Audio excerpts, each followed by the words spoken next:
നമസ്കാരം. അവിട്ടം നക്ഷത്രത്തിൽ ജനിച്ചവർക്ക് ഈ ജൂലൈ മാസത്തിൽ സന്താന സംരക്ഷണത്താൽ മനസ്സമാധാനം എല്ലാ പ്രകാരത്തിലും വന്നു ചേരും.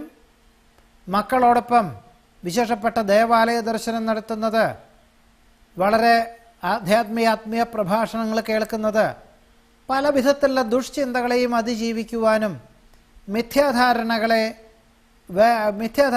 ഒഴിവാക്കുവാനും ഏറെക്കുറെ ഉപകരിക്കും. നേർന്നുകിടപ്പുള്ള വഴിപാടുകൾ ചെയ്തു തീർക്കുവാൻ സാധിക്കും. വേണ്ടപ്പെട്ടവരിൽ നിന്നും അനുകൂലമായ സാഹചര്യങ്ങളുണ്ടായിത്തീരുന്നത് വഴി സമാധാനം എല്ലാ പ്രകാരത്തിലും വന്നു ചേരും. വ്യാപാരത്തിൽ പുരോഗതി ഉണ്ടാകും. വ്യാവസായികമായിട്ടുള്ള മേഖലകളിൽ നവംബറിന് ശേഷം പുതിയതായിട്ടുള്ള കർമ്മ മേഖലകൾക്ക് രൂപകൽപ്പന ചെയ്യുവാനോ ഏറ്റെടുക്കുവാനോ ഉള്ള സാധ്യത കാണുന്നുണ്ട്. സന്ധി സംഭാഷണത്തിൽ വിജയം കൈവരിക്കും. ഗഹനമായ വിഷയങ്ങൾ ലളിതമായി അവതരിപ്പിക്കുവാൻ സാധിക്കും. വിദേശ ബന്ധമുള്ള വ്യാപാര വ്യവസായ മേഖലകളോട് ബന്ധപ്പെട്ട് ചർച്ചകൾ നയിക്കുവാനും യുക്തമായുള്ള തീരുമാനം കൈക്കൊള്ളുവാനും സാധ്യത കാണുന്നുണ്ട്.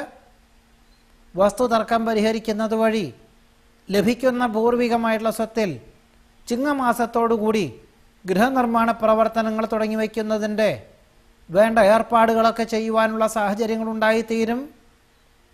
പകർച്ചവ്യാധി പിടിപെടുമെങ്കിലും നിസ്സാര ചികിത്സകളെ കൊണ്ട് രോഗവിമുക്തി വരുവാൻ യോഗം കാണുന്നുണ്ട്.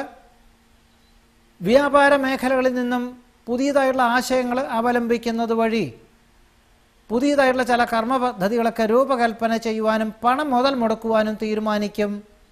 പുതിയ കാർഷികമായിട്ടുള്ള കൂട്ടായ്മയിൽ പങ്കുചേരുവാനുള്ള അവസരം വേണ്ട വിധത്തിൽ വിനിയോഗിക്കുവാനും അവിട്ട നക്ഷത്രക്കാർക്ക് ഈ ജൂലൈ മാസത്തിൽ അവസരം വന്നു ചേരുവാൻ യോഗം കാണുന്നു.